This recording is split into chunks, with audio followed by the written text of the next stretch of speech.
ஒரு சிறிய கிராமத்தில் கிராம எல்லையில் ஒரு பெரிய புளிய மரம் இருந்தது. அந்த மரத்தை பற்றி ஒரு கதை இருந்தது. இரவு 12 மணிக்கு பிறகு அந்த வழியா போகாதே. ஒரு நாள் அருண் என்ற இளைஞன் அந்த கதையை கேட்டு சிரித்தான். பேய் வெய்யா, நான் இன்றே போய் பார்ப்பேன் என்றான். அன்று இரவு காற்று வேகமாய் வீசியது.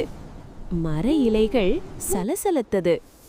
அருண் மரத்தடியில் நின்றபோது திடீரென பின்னால் யாரோ நடந்து வருவது போல சத்தம். அவன் திரும்பி பார்த்தான். யாரும் இல்லை. அந்த நேரத்தில் மரக்கிளை மெதுவாக கீழே குனிந்தது. வெள்ளை ஆடை அணிந்த ஒரு உருவம் கால் தரையைத் தொடாமல் அருணை நோக்கி மிதந்தது. அவன் உடம்பு நடுங்க ஆரம்பித்தது. அந்த உருவம் அவன் காதில் மெதுவாக சொன்னது, நான் இந்த மரத்தை காப்பாற்றுகிறேன்.